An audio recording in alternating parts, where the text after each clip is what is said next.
Okay. Can't get too hyped for book club. Can't get too excited for book club. Hello, hello, testing. Do you have your dino nuggies? Your chicken nuggets shaped like dinosaurs? Book club, woo! I love eating books. Yeah, this is a club about eating books. That's what's going on here.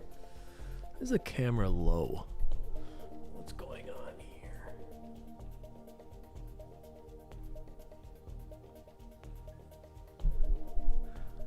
Help a little bit. All right, how many people read the book? Let's see what we're working with. 33% read the book and have seen the movie. 6% have read the book but have not seen the movie. 43% have not read the book but watched the movie. And 18%, what is Jurassic Park? Is that Batman? This is my favorite book ever. I've seen a lot of people say they've enjoyed this book more than any other book we've read. And I kind of get it. Actually, that should be the next poll. Did you like the book? Anecdotally, it seems like a lot of people like this book.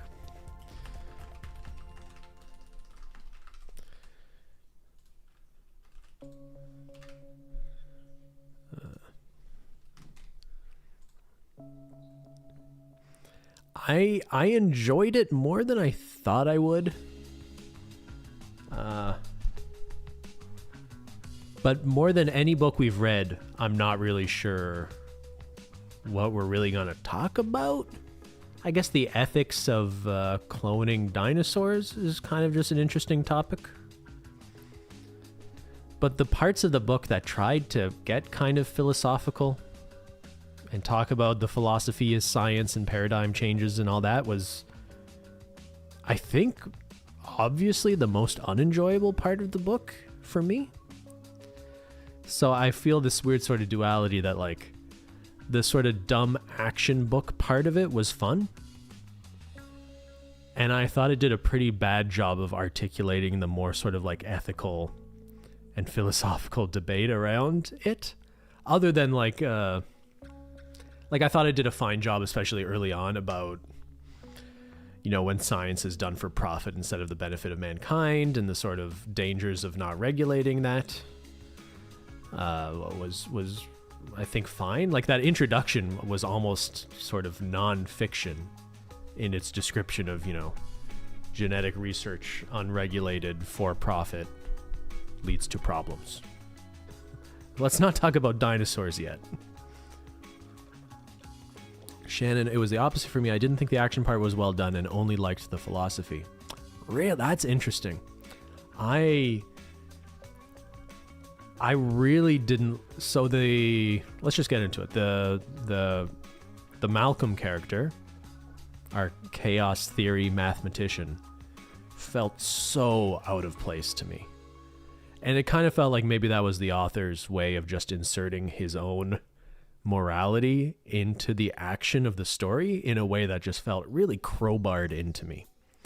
And I think this is why I disliked the second movie so much, The Lost World, because it centers the story around Ian Malcolm.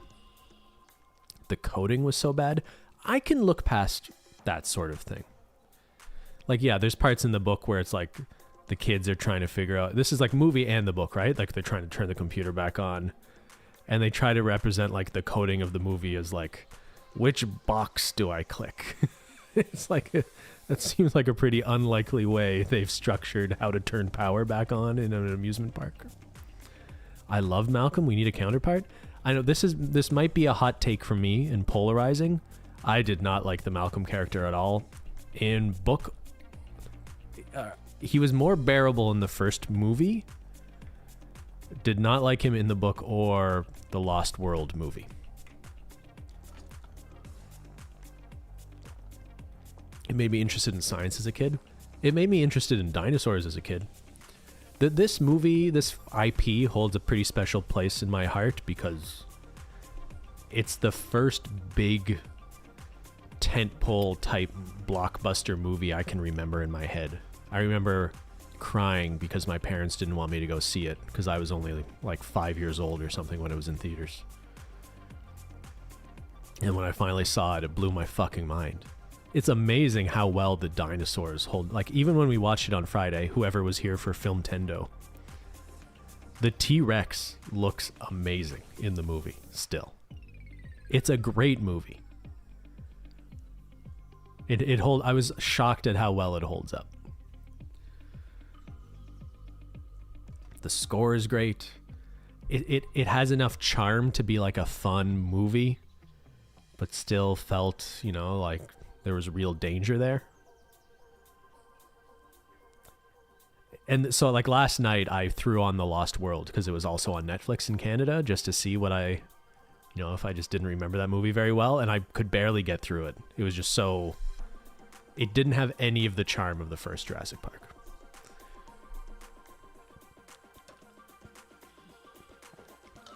Anyway, I'd like to get to differences between movie and book because I think that's an interesting conversation. And I guess the first one, or we could just talk about this in the sense of the book, but the movies that made us on Netflix goes into how the dinos were made, and it's amazing. I should check that out.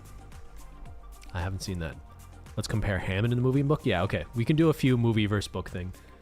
First thing is just how the book begins and ends, and how different that is than the movie. I think is maybe an okay place to start. What do you think?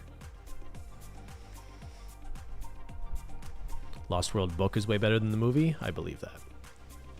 All right, 73% of you liked the book. Only 1% said no. The rest of you are sort of meh. Meh. Ending of the book was satisfying.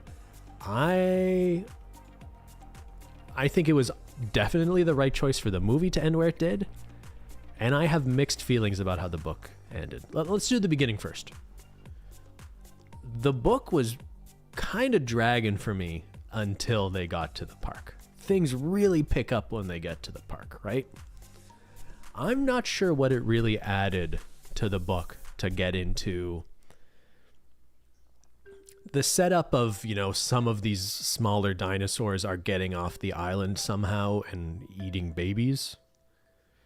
That sounds like it would be like an exciting part of the book, but it was actually pretty bizarre to read like 100 pages before like anyone's going to the park. The end of the book kind of feels like karma. Yeah, okay, okay. I'll talk about that in a second. But am I the only one who felt like the start of the book was kind of a drag? It was really a side story. Like, yeah, it almost felt like a long introduction. We sort of deviate and forget about all those characters. It's only at the very end of the book they sort of come back to those, the South American researcher in the room with Dr. Grant, right? At the very end. It was slow, but it kind of set up the stakes, I guess. Like, I didn't mind seeing, the sort of debate of like, there's another company that wants to get in on dinosaur cloning, and they're talking about like stealing the information. That was fine. It was, I just thought they could have they didn't have to spend so much time on, oh, there's some mystery around this island and what's going on here.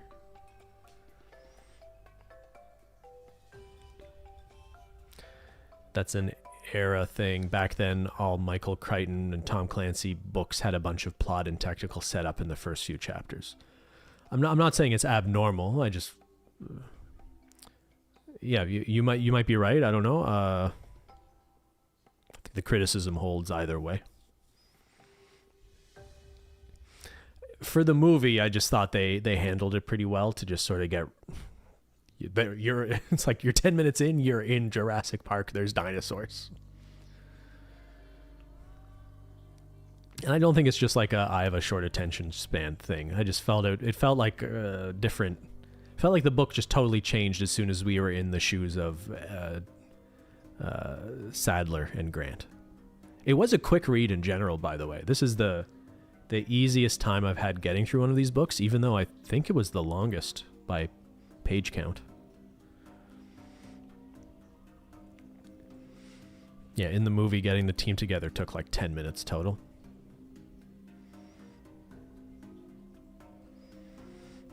The end, I think, is a more interesting difference. I mean, one, you have fuck, I'm blanking on the name.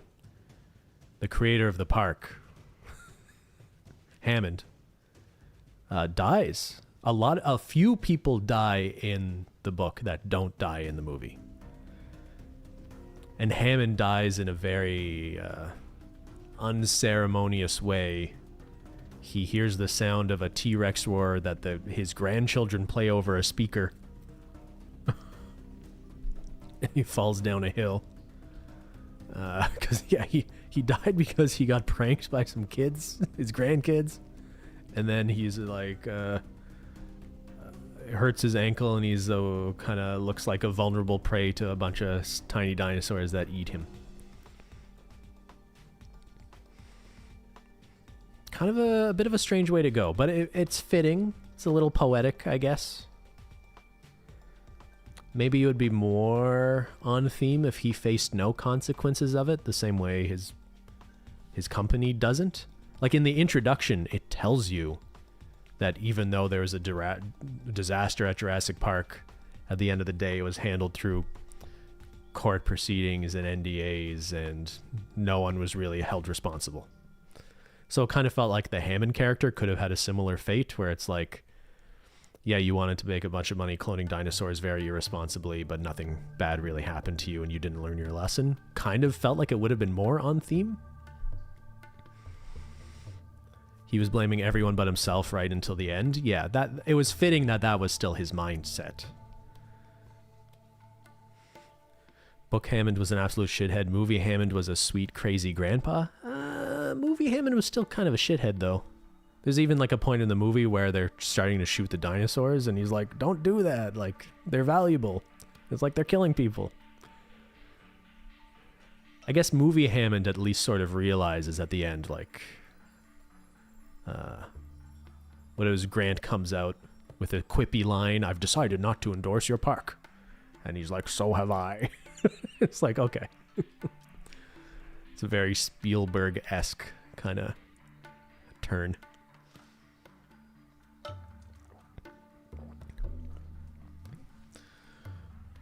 The weirder part of the ending for me was the whole additional section or chapter or iteration, whatever they were calling them, on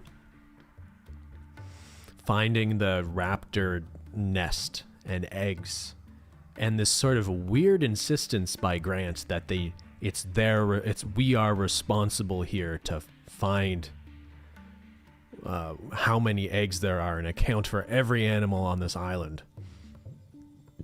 And the lawyer representing the Japanese investors, Gennaro, becomes the sort of the symbol of the irresponsible investors more than Hammond does at this point, in a way that I don't know, that whole section felt very bizarre to me. Like, I'm gonna force this lawyer to come count dinosaur eggs. Also, after everything they've just been through, surviving the raptors attacking their compound, the home base, to just be like, okay, now we're just gonna stroll into a raptor den. It didn't make sense to me in the book, and it would have been super bizarre if they had tried to adapt that for the movie. It felt very clearly like the author was just trying to be like, here's a symbolic, like, trying to hold to the extent this lawyer represented the rich investors who are irresponsible in funding this park and experiment. It's like, this is the way of like, see, look what you did, look what your money did here. But in the actual like experience of the story and thinking of the motivations of the characters and everything, it just made no sense that they're just walking into a raptor den and counting eggs. It was weird. To me, the raptors migrating was only a setup to have a sequel, but they could have. It would have been awesome if they had found the raptors on the beach and they're all pointed, and yeah, just like birds, they're thinking about migrating. That is an awesome idea of a setup, but the pretense of they discover the raptors behaving that way because they felt like they had some responsibility to count eggs in a den was pretty stupid. The migration stuff was cool. I dug that. I think the part about the raptor eggs circled back to how Gennaro doesn't see beyond the money. Yeah, but he was also like not just in the movie. The lawyer is just like some loser who abandons the kids and gets eaten off a toilet, and it's like fuck lawyers, right? Lawyers suck. In the book, he's like running around with Muldoon saving people, and he hasn't been a jerk necessarily. Like you could say he is ultimately on the side of people who irresponsibly funded the creation of dinosaurs, and you can make that sort of moral judgment, but he seemed like a way more sympathetic character to me in a way. So for the final turn to be Grant like fuck you lawyer, come count these dinosaur eggs with me was just such a weird turn.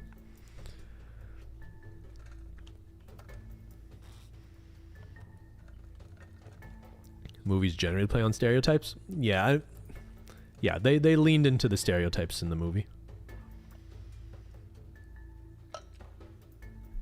Feels like it should have been Hammond at the end. It feels like it should have been no one. They just barely survived being eaten by dinosaurs. They're not going to run back out. Dr. Grant is not going to be like, we have a responsibility to go count some eggs now. Like, he didn't know this place existed 36 hours ago. He's become like the sort of moral arbiter of what the custodians of the park have to do. Like, and also they kind of counted the dinosaur eggs, but then the military shows up, and it's not like they destroyed all the dinosaurs or counted. Like it didn't even really make sense. Yeah, the government's gonna come in and kill all the dinosaurs anyway, is the idea.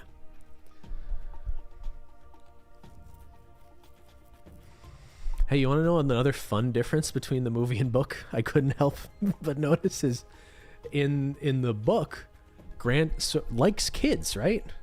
And he's basically like in Tim, in the little boy, he appreciates his curiosity in dinosaurs, and I guess he just likes that about kids in general. And in the movie, they make it like super very obvious that he just fucking hates kids. And you know what's even funnier is like the kids in the book are way more fucking annoying than the kids in the movie. The movie kids are pretty bearable given the circumstances.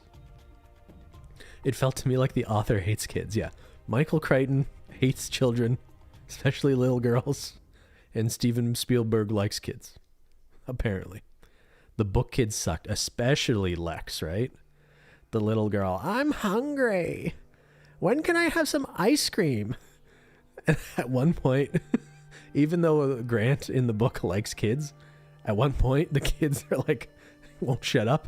And he's just like, shut up. And he's like, there's a fucking T-Rex chasing us. Shut the fuck up, kids. It was like, yeah, they also made the girl Lex. Was she, did they say she was 4 years? She was 8. 8 in the book? 8-year-olds are just super fucking annoying, right? If it was, that would be me in the book. I gotta be honest with you. If I'm running away from a T-Rex, I'm probably saying fuck them kids, and I'm saving myself. I'm the lawyer in the movie.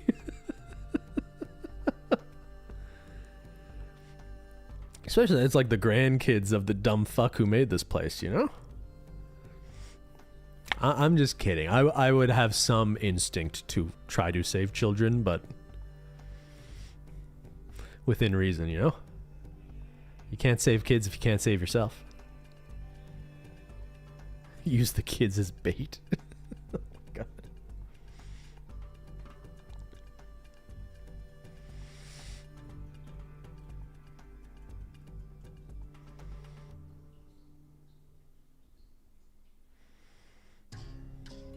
Did the now I'm confused. Did the kids? Were the kids the ones that eventually? It was Tim that eventually turned the lights and everything back on in the book too, wasn't it? I guess in the movie it's the girl. Either way, just the point that at the end of the day, the kids actually do play a useful, do actually help.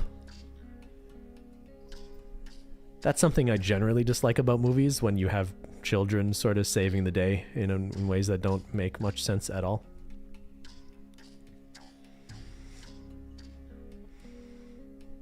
Hi, Menchie. Do you want a dinosaur? Do you want a pet dinosaur? I liked how the girl was the hacker in the movie. I do have to apologize again. This is just another book we've read that has not had good female characters. Has Tomorrow and Tomorrow and Tomorrow is maybe the only book we've read that had okay female characters? Is that right? What's up? You got spooked? What spooked you? The sexism was strong in this one? Yeah, in like a sort of girl boss, like at one point, it's Ellie Sattler, right? What do you mean all the dinosaurs are female? Yeah, the strong female characters we got here were the dinosaurs. What do you want? Hello? Menchie, I'm trying to talk about the book. Book had Malcolm commenting on Dr. Sattler's legs. Oh yeah, so in the book she's Grant's grad student, I think, or postdoc. But she's got a boyfriend somewhere else, some doctor fiance or something.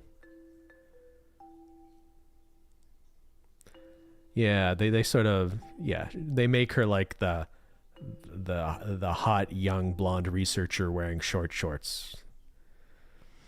I guess they did that. That wasn't so. They didn't lean into that trope so much in the movie, or as much.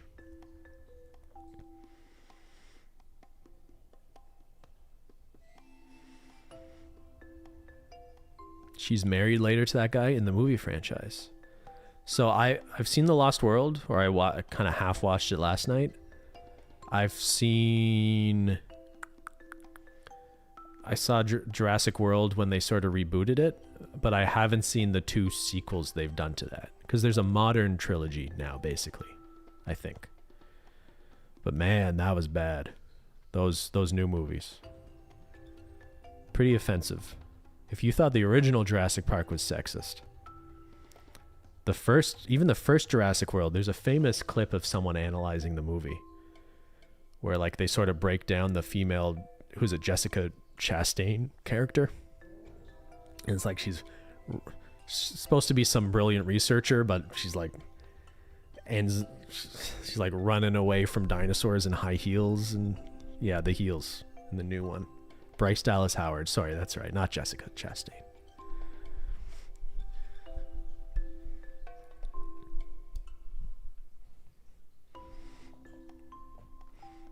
Yeah, the original Jurassic Park's the only good one of that I've seen. I think so.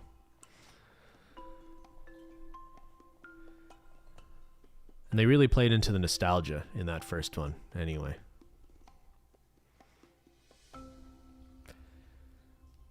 So, I don't know. I know we have books picked out for a while, but I'm going to need you, please, people in the general chat on Discord, suggest a book for me that has good female characters. I might even swap something out at some point. Actually, let's pull that up. Where? Book club, discussion, pins. Updated book list. What do we have? Cat's Cradle. Old Man in the Sea, Frankenstein, The Shining.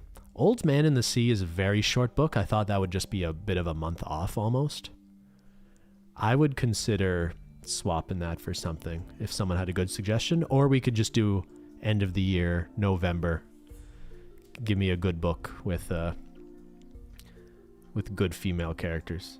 There's a subreddit. What's that subreddit called? Men writing women badly? Handmaid's Tale? Actually, you know what? I do want to read Handmaid's Tale, but like it's kind of sad if the only example of a book with good female characters we can find is one about the subjugation of women too, right? Like we could read a book about women that's not just about men imprisoning women, I hope. Anyway, sorry, I'm gonna miss all your good suggestions here. If you leave a comment on this stream now or when it's done, or in the general Discord chat, I would appreciate that. I'll try to keep an eye on it. I do want to read The Handmaid's Tale. I know I've brought this up before, but it's just so depressing. If like, oh, we finally read a book that's mostly centered around women, and it's about women being used as baby makers and being sexually assaulted, you know? Do do boo boo.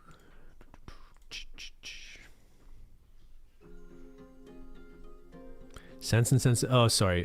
Jane Goodall. I was gonna Jane Goodall. Jane Eyre. Elizabeth Bennet. What's her fucking name? Pride and Prejudice. Author is off limits. Not Jane Goodall. Not Jane Goodall. Jane Austen. Jane Austen's off limits. I'm sorry. I'm not a Jane Austen fan.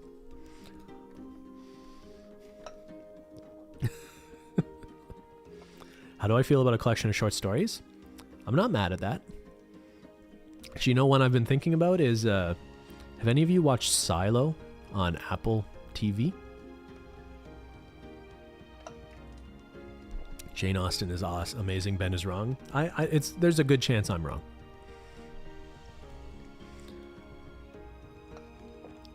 Christine and I just finished watching Silo on Apple. Definitely worth watching. Kind of a few episodes in got a little weird and I think deviated from the main storyline a little bit too much, but then they really sort of recovered and stuck the landing with the last few episodes, and the finale was excellent. It's based on a series of books. I didn't want to ruin the first season of television for myself, so I didn't look up what was happening. But I would read the books that Silo are based on. Why is Apple so bad at advertising their shows? They made it the first episode free on Twitter, which was an interesting marketing idea. But I mean, hey, if you hit your post limit on Twitter, you're not going to see it. I don't know. Just, it feels like so many people have... What's it about? It's about people are living in a community underground in a silo that's very stratified, you know. People live way down below in more sort of like blue collar, keeping the silo functioning mechanical sort of ways. And you have people higher up with more administrative jobs.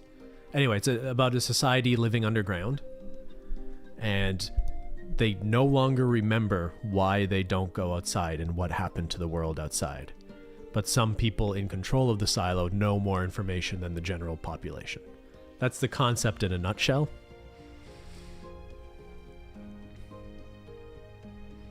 Anyway, great show, and just there's some good stuff on Apple that just people aren't watching because a lot of people don't pay for Apple TV. If I had to choose between like Netflix and Apple right now, I'd probably choose Apple. I find there's just so much crap on Netflix. Like there's way more, but just 95% of it is awful.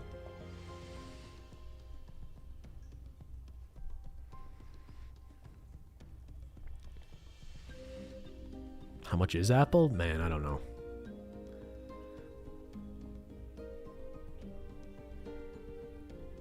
But I don't, in the show, our protagonist is a woman. So I'm not sure if it's the same thing in the book at all. I think the book is more a collection of short stories, or four short stories, maybe. I should look into that. Anyway, I don't want to completely go off the rails. I'm assuming people want to talk about Jurassic Park a little bit more.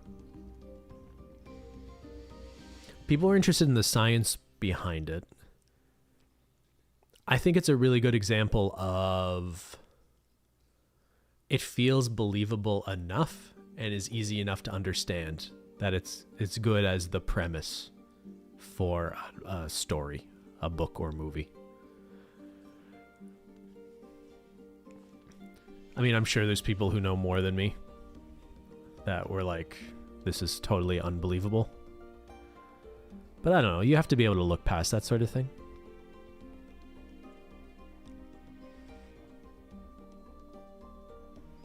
Science is great for the time when he was writing it. Wasn't he in med school when he wrote this book? Did I see that somewhere? Michael Crichton's was a super success. Like the TV show ER was his. Jurassic Park, Congo. He's been attached to some really successful stuff. Sphere. He was a medical doctor but found out his passion was in writing. Man, good for him. Yeah, he was behind the ER apparently. It was Grey's Anatomy before there was Grey's Anatomy. Westworld too? Oh, I didn't know that. He was also very tall. I was trying to find out a little bit about him before I came on stream, and I found a Vanity Fair article. They just kept talking about how tall he was. He was a stunning 6'9" figure. Like, why are you telling me this? We need Matt to explain the math chaos theory of it all. To me, that felt very sort of, chaos theory was kind of trendy at the time. It was like the new buzzword in you know, popular math concepts that people outside of conferences were speaking about. I don't think it added anything to the book at all. Like, it could just have easily been Malcolm just saying it could have been reduced to just like, you're trying to control nature. And there's a human conceit in that. It didn't have to even go into the territory of, if I drop this droplet of water on your hand, there's a randomness to which way it's going to flow. It's like, okay, none of that matters. They're making dinosaurs. You don't know what you're doing. You're making animals. These aren't just experiments. Like that could have been the main sort of thrust of that criticism. We were getting these just paragraphs about chaos theory examples that didn't even make a ton of sense, I thought. Did the first cloning happen around the time Jurassic Park came out? I don't think so. Like when we got, what was it, Dolly the sheep? Wasn't that late 90s?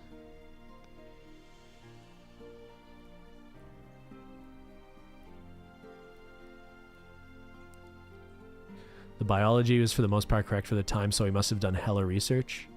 Yeah, in the acknowledgement section at the end too, he sort of mentions some of the academics he cited or was influenced by, and even a character that influenced Malcolm. Dolly was 1996. So is that the first example, or at least in pop culture, Dolly was, for a lot of people, the first time people realized scientists could maybe clone animals?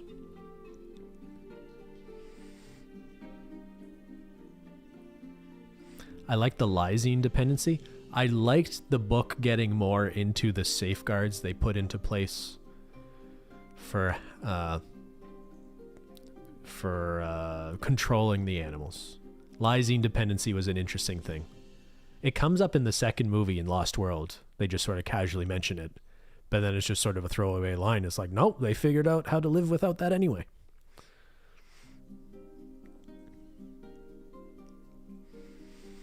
They said that in the movie too? Or maybe they do get into that. And they get into they're all women. They don't really get into the radiation of them as much. But yeah, that was an interesting idea too. Basically, the frogs can change their sex. Amphibians. Yeah, that was a cool idea. Oh, how about the very end of the book, by the way? I got distracted and didn't go there. They're just holding the adults, Grant, Sattler, all the others. Malcolm dies, Hammond died. Many of them have died. And they think the raptors got onto the island somehow, the mainland, I think is the suggestion. And it's just like, don't worry, we're not going anywhere. It just ends like that. Henry Wu died, yeah. Was he a sympathetic character here, though? They asked Grant if he was in charge twice before they asked Ellie at all. Yeah. Real life Jurassic Park coming soon, but just a woolly mammoth? Hey, there was a stream a while back. I asked you guys if you'd go to a Jurassic Park, and many of you said you wanted to be eaten by a dinosaur.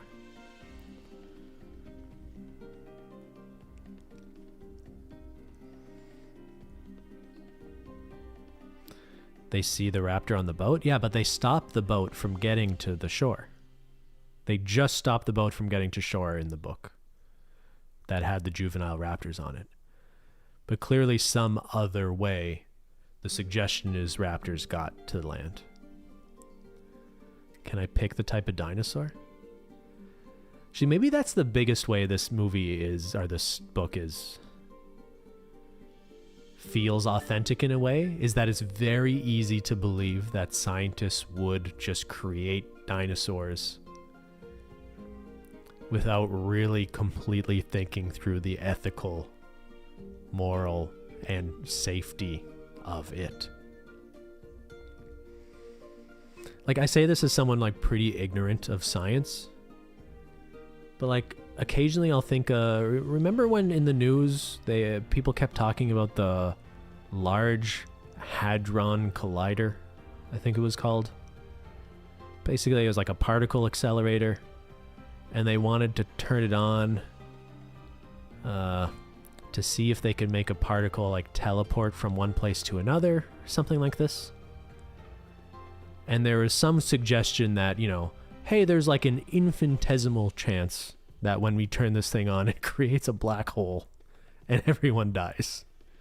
And it felt like completely theoretical and barely plausible or something like that. But it just seems strange to me that there's a group of scientists in a room being like, oh, the tiny chance this ends the world, whatever.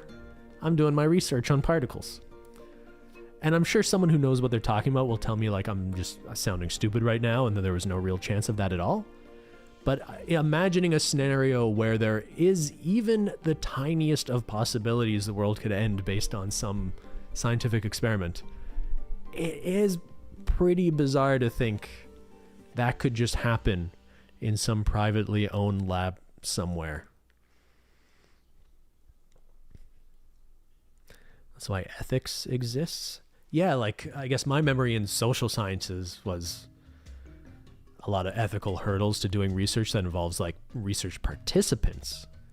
But when you're, you know, I don't know, whether you're cloning a dinosaur or trying to make particles move really fast, who really has oversight of that in a meaningful way?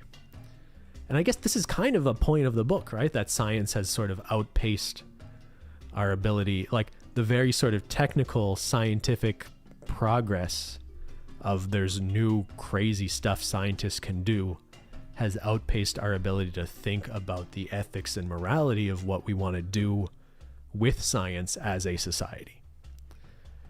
The example in the book was like Malcolm going like, women still clean the house more than men, and it hasn't gotten easier to clean the house since 1930. Am I getting that wrong?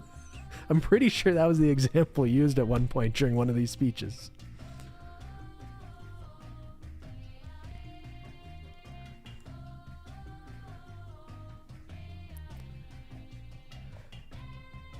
I mean, it's not a terrible example in the sense that, like, I remember in grad school, we would read these, like, sociological texts from, like, early 1900s that assumed technology and industrialization and all these things would lead to a society of convenience, of people not having to work as much because robots could replace labor, that we would just have more leisure time.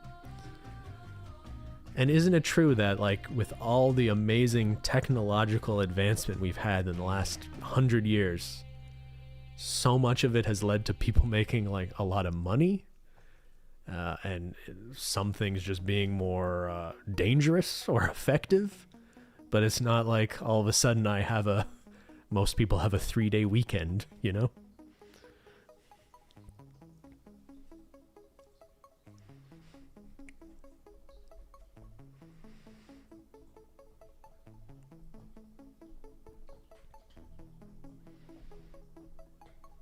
That's the idea of Star Trek reaching a post-scarcity society. Yeah, Star Trek is like the thinking man's Star Wars, right?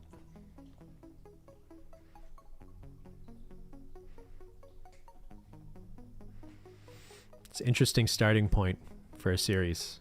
Is it just too hard for us humans to believe in our current context?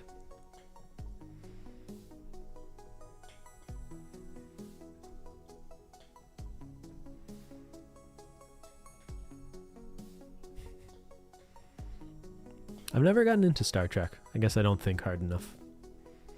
What do you think, duck? Quack, quack, quack. What would have happened if the other company ended up with the dino DNA? The point was probably that it didn't really matter who the rich corporation was. Their motivations were always just about how do we use this amazing technology to make money. And a lot of what was wrong I thought it was more obvious in the book than the movie that it was, it's at least implied that it's like the profit motive has led to them not really developing all the safeguards that should have existed in the park. Maybe it's more just about the general lack of care and responsibility than just cutting costs. But like, oh, the entire technological infrastructure of the park is dependent on one guy over there eating Butterfingers.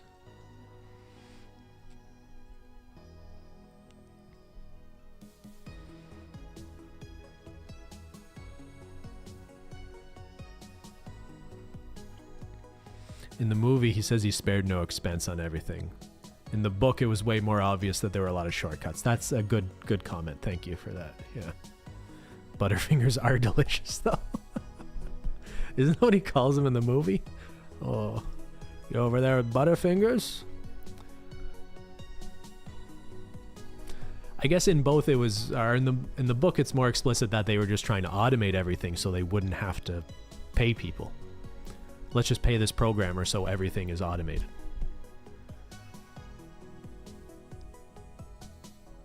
How's the maple ice cream today, Ben? If I was making it again, I would make it with higher dairy fat proportions. Because I think the maple syrup is like probably a 30 to 50% water content. So I probably would have done more cream relative to the milk. How are my hands? My hands are okay. I think sticking them in ice worked. But yeah, the maple ice cream tastes great. To me, I'm not a huge fan of like just maple. It would have been better with something else in it. But it when it was made, it's a tiny bit on the icy side, which to me just says there was a little bit too much maple syrup in there, a little too much water content from that. So if I was making it again, yeah, maybe boiling it all down a little bit more, but probably more so just having more cream relative to milk.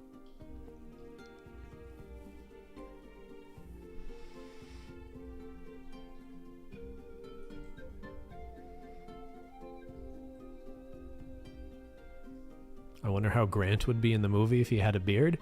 It was funny because, like, obviously, like, a lot of us have these images of these characters from the movies in us since childhood. So I had trouble not just thinking of them that way. But yeah, Grant is definitely physically not the same character. You think you'll ever be able to play the ukulele again? Yeah, I can play the ukulele again. But not now. We're talking about books.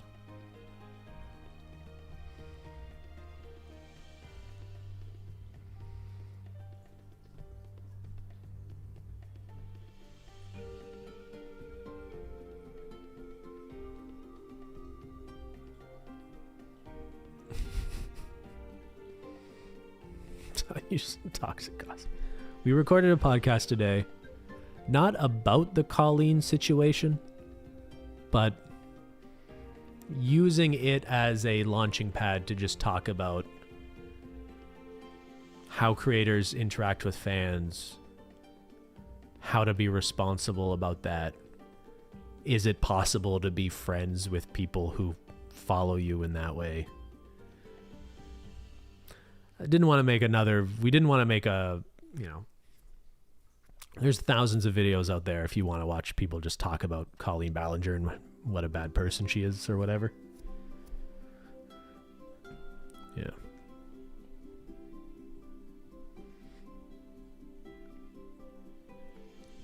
Do you talk about the chickpeas? Wanted to keep it more general, I'm curious to hear people's thoughts on this, because I wanted to be careful, because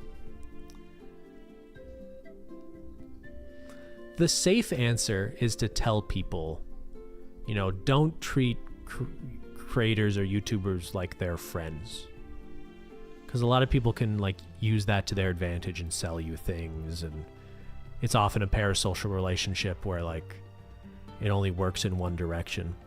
But I don't want to be dismissive too that a lot of people just have online friendships, and that's a lot of how people are social now.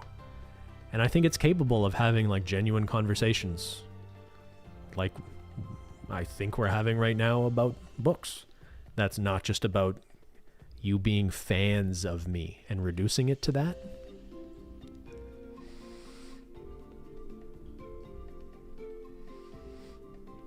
So it's more of not letting, we're cousins. Yeah. Am I hypocritical? Because one of the main things I say is, I think it's pretty manipulative when influencers talk about their followers as you're like my family. I love you guys. Something about that always makes me uncomfortable. Because I think you have a responsibility not to sort of take advantage of people having a sort of trust and investment in you. Does anyone actually believe they're your cousins? Yeah, I hope we all, it's fun. We're just having fun. But it's just a tricky topic, especially as people live more and more of their lives online.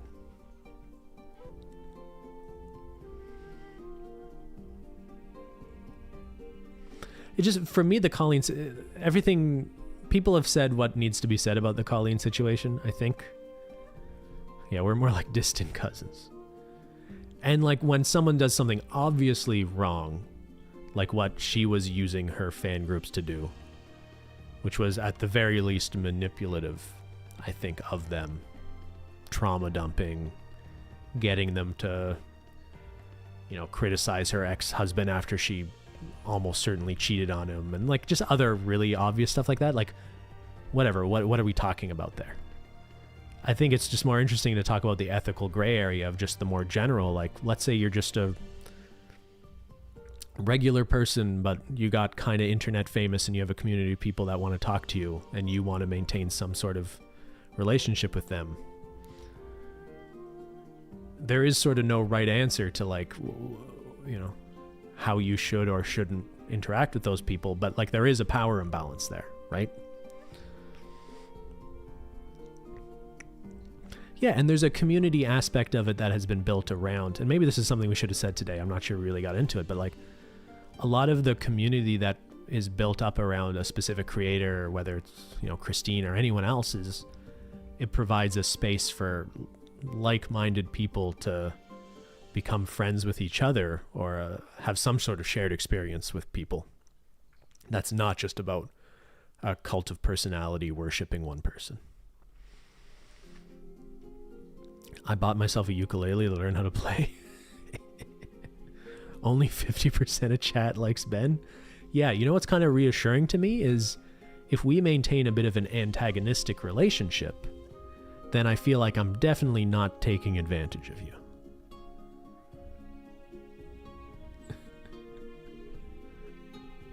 If a job place says your family run, it's toxic. We were talking to a company once that wanted Christine to promote their stuff. And when like we were trying to have like the business side of that conversation, they're like, oh no, we just want to think of, like, for us it's like a big family. We're like, what? They're like, yeah, you would just, we'll give you gifts and you promote our stuff and it's just like we're family. Like, what the fuck are you talking about?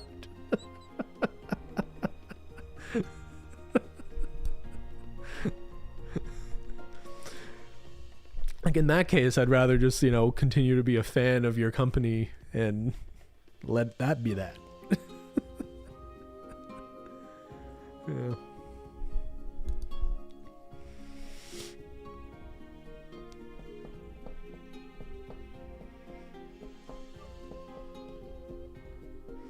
Anyway, I feel like Christine and I have a weird perspective of being...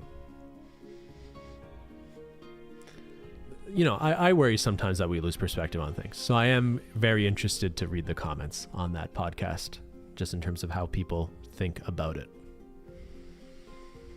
Because maybe we swing too far in the direction of just thinking like, oh, we should just be careful not to mislead people into thinking, we're their real life friends. But I just think even for us, it was easier to always think of like the internet not the same thing as real life, whereas,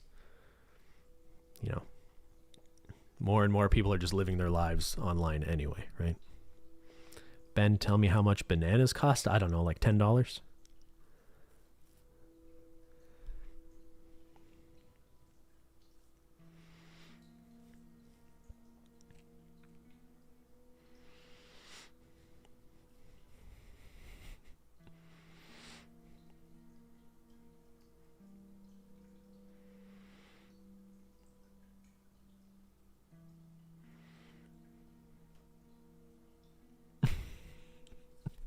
Okay. You guys are funny. You guys are like my friends. You guys are my family. Now pay me $10 a month, okay? Now send cash in the mail to the following address. Can we play Fall Guys? This is book club. You don't play Fall Guys on book club?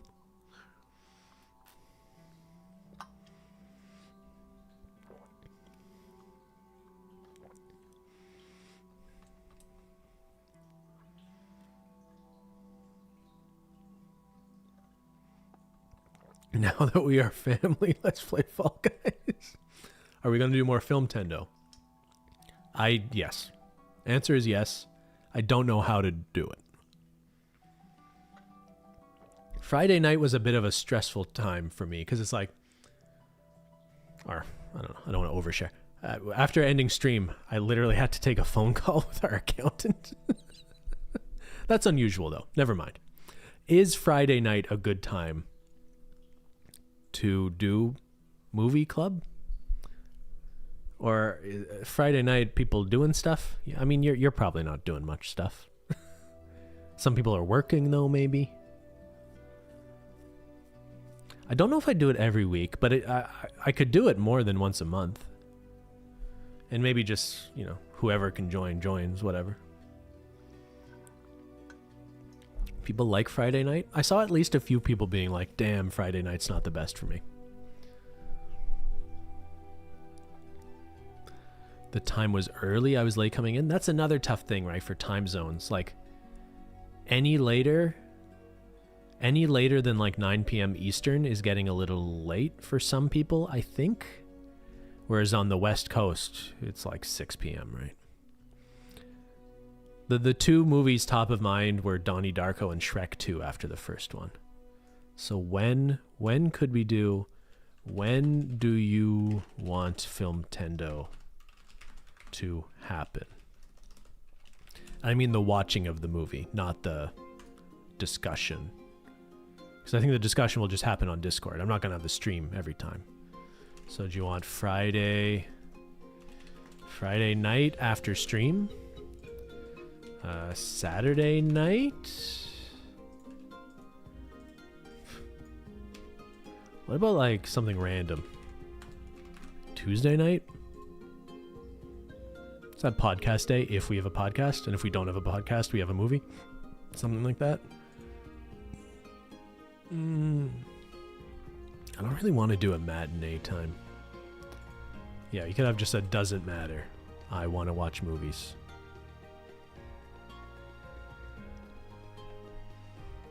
Around what time? Between 7 and 9 p.m. as a start time. We did 8:30 p.m. last time. Did that work for people, generally speaking?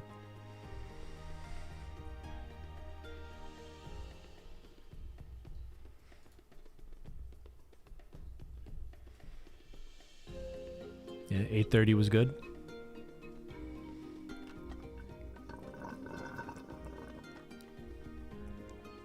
No Abrica, Julia? No to what? You could mix it up? You're right, it doesn't always have to be Friday night. We could mix it up for people who can't do Fridays. Please consider the Europeans too. I mean, it's not that I don't think about you, but I'm not gonna watch a movie at like 8 a.m., right? So like, what would even make sense for you Europeans? A matinee and it would be the night for you? Like how far ahead are you? Like 9 hours? Oh, I didn't have a Sunday night option. That would have made sense too. A little Sunday night movie night. Could just mix it up. Friday night, Saturday night, Sunday night. Alternate. Can we do it on stream instead so people don't have to pay to comment? Oh yeah, okay, the Discord. Yeah, mostly for moderation purposes. The Discord is members only. And it's $1 a month to be a member, right? Is that still true? I haven't thought about this in a long time. I have a membership tier that's $1 a month, right? Is that still, that's accurate? Yes, okay. So I thought that's the easiest way. I don't think I would stream the movie night, because what am I streaming? Am I streaming me watching the movie but just muting it for you?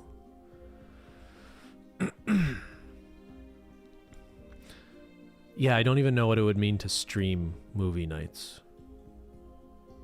Like just open a YouTube chat and never go live. I feel like it was fun and worked pretty well to do it on Discord.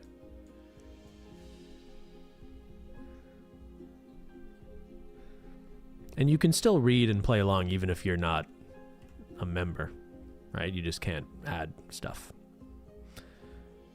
One person could stream it and everyone watches it. Yeah, that sounds like not a great thing. Julian does something on Twitch. I thought what Julian did was there's like a catalog of movies on Amazon where you can have a watch party where people start together. There's a few services like this I should look into actually, where you can host a watch party, right?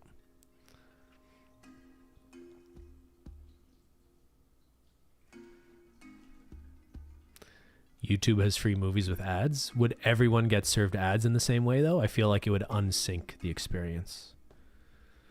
Yeah, Twitch has integration with Prime Video. I'm pretty sure that's what Julian's done in the past. I should have given that more thought this time, because I just saw that Jurassic Park was on Netflix and for some reason assumed that meant it was also on US Netflix, but I don't think that was the case. Teleparty I've heard of. Is that good, Philidut?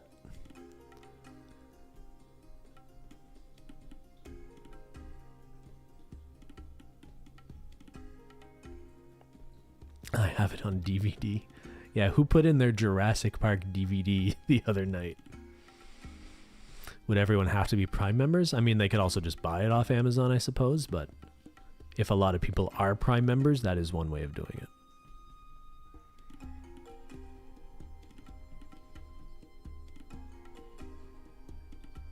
We can look into options, but I think almost all will require people to have a subscription to whatever service it is. Yeah, I mean, what movies are we going to find in the public domain that people want to watch, you know? I mean, occasionally you'll find free movies on YouTube and stuff like that, but don't necessarily want to encourage that sort of thing.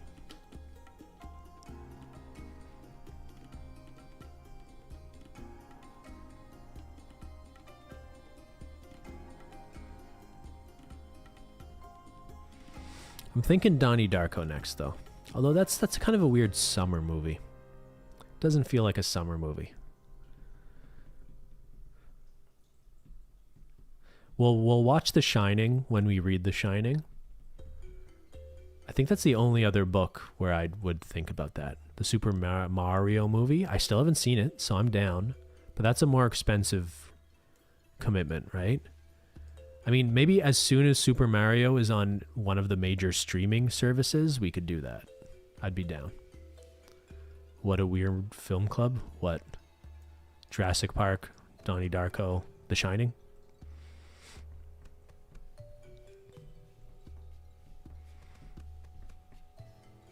Hasn't everyone seen Donnie Darko? What, do you like Christine? You can only see a movie once? I want to watch Skinamarink. My brother's in the opening credits.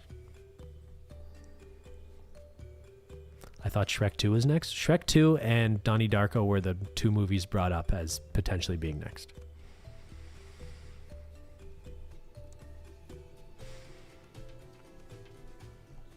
I haven't seen any classics.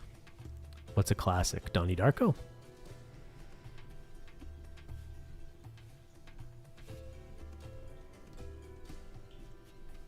Aliens movies have a strong female lead? Oh, yeah. Maybe a little Aliens? Are you an alien person or an aliens? Were you silent or silenced? We could watch every Batman. Oh, Bergman. Yes. The Seventh Seal. We should watch The Seventh Seal. I'm gonna expose you to some culture. We're gonna watch Fellini's 8.5, Bergman's The Seventh Seal. What else? And Hazard Balthazar.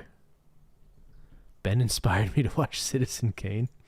Citizen Kane's kind of a boring movie, let's be honest. The ending's just beautiful, though. The Donkey movie. But, you know, I take this Donkey movie very seriously. I actually don't think I could make it book club or part of the movie club, because people will just be talking about Donkey all the time. Contact with Jodie Foster, amazing movie. I would watch Contact and Arrival, and then we could talk about both of them.